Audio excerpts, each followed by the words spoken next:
Demak, shu paytgacha qilgan lecheniyalar faqat shamollashga bo'lgan, allergiyaga hech ham lecheniya qilmagansizlar. Shu bilan sal o'tadi. Hech qanaqa operatsiya shart emas. Sizlarniki adenoidlari umuman yo'q, gaymaritlar yo'q.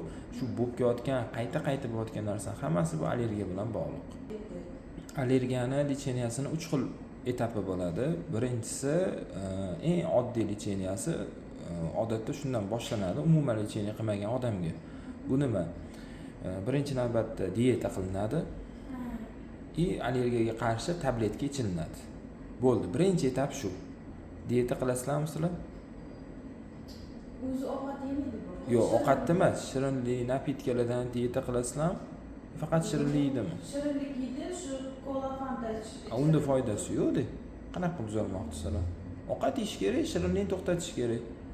Buna bir ovqat yeydigan bir vajlarni yozib bering, umuman adashtirgan yediraman. Shu shirinlikni to'xtatsanglar, ovqat yeyishga ham o'tadi, xudo xolisa. Tushundinglarmi? Xo'p, bu birinchisi ketdi. Keyingisi, agar bu birinchi etap effekt bermasa, unda ikkinchi etapga o'tiladi. Unda kapinsi ukol dorilar bilan qo'shimchasiga burunga sepadigan maxsus dorilar qilinadi. Ularni ham yozib beraman men, ketma-ketligini. Birinchi bo'lib oddiysini qilamiz, agar effekt bermasa, keyin ikkinchisi. Endi 3-etapda bu o'sha allergolog bilan maslahat qilasizlar. Mana allergiya immunoglobulin Y'ni topshiribsizlar. Endi shu kuz qish oylarida allergiya test topshirib turib, nimaganligi aynan topib turib, atsit terapiya degan narsa bor, aynan shuni o'tkaziladi. Uni men qilmayman, uni allergolog qilinadi. Birinchi, ikkinchi etaplarni biz qilib berishimiz mumkin. Tushundinglar? Lecheniyalarni yozib beraman hozir.